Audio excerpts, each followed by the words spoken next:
Recently, the whole world saw what happened in Sri Lanka. What happened to their economy and the internal chaos, everything? And what it seems like is that something similar going on, or going to happen in China as well.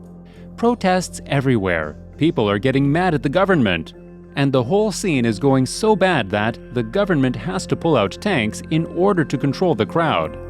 2022 is not over yet, and this year has not been a very good year for Chinese economy. However, somehow they are halfway through it, but in future, till the end of the year, it might go worse. So the question arises, is the world's second largest economy going to demolish? And what possible impacts we are going to suffer with? In this video, we are going to figure out in detail what actually is happening there, and also the reasons behind them and the impact on the other economies as well.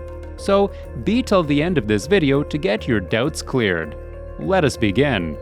But before going ahead, make sure that you have liked the video and subscribed to this channel as well. Now that you have done that, let's dive straight into the video. China's economy, long in decline, is now in free fall, and all thanks to Chinese leader Xi Jinping's mismanagement. This year, the US economy is forecast to grow faster than China's for the first time since 1976, with strong indications that China has entered a prolonged era of slow growth. Yes, China's economy has been cooling for years, plagued by systematic deficiencies like chronic overinvestment, massive debt loads, and a shrinking workforce, which has put enormous stresses on China's finances. But these systematic trends have been exacerbated, perhaps irreversibly, by China's disastrous pandemic response, where the lack of an effective domestic vaccine and the mismanagement showed by the CCP, which is Chinese Communist Party. Its unwillingness to approve and purchase Western ones have made rolling lockdowns a permanent way of life.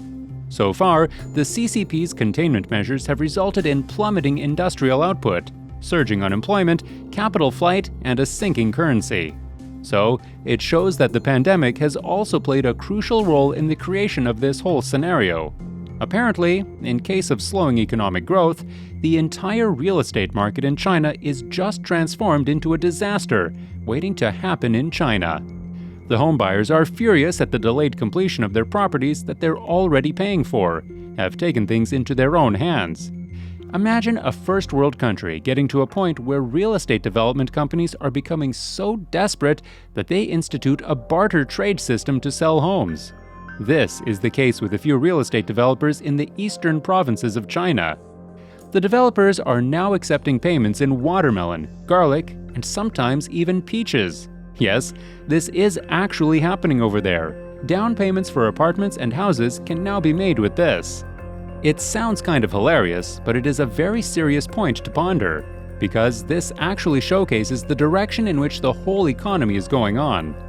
Regulators have recently reduced the loan market quoted rate, and in addition to that, local governments have been advised to implement their real estate policies according to their needs. Both Tier 1 cities, such as Beijing and Shanghai, and Tier 2 cities, such as Suzhou and Changchi, have lowered mortgage rates. One more shocking thing, which I found, is that China's usually stupendous annual growth in real GDP has been sliding, even before the COVID slump in 2020. The Chinese economy shrank by a seasonally adjusted 2.6% quarter-on-quarter in the 3 months up to June this year. The nationwide urban survey-based unemployment rate eased only to 5.9% in May, with the unemployment rate for the age group of 16 to 24 has risen to 18.4%. It is increasingly clear that the government's target real GDP growth rate of more than 5% is not going to be met this year. And remember, this target has been reduced over the last few years, as the double-digit annual expansion of the last decade has disappeared. Now imagine, if the property in general makes up 30% of China's GDP, how catastrophic will the damage be if the people start defaulting on payments? And if the Evergrande crisis was enough to have effects that hit even the Indian markets, what kind of potential does this Chinese crisis have in affecting your financial investments? You see, China is unique in a sense that it has a lot of people. So, even though a small percent of its population live in rural areas, it still amounts to millions of people to serve these sectors of the population. Other than this, China has over 4,000 independent banks in rural areas too. One of the big problems with having such a fragmented banking system is that these banks are highly susceptible to bankruptcy if anything goes wrong. In order to fight for survival, rural banks will try to skirt banking laws by accepting deposits online. However, Michael Pettis, a professor of finance at Guanghua School of Management at Peking University in Beijing, as well as a known speaker and writer on global economic growth, has enlightening opinions.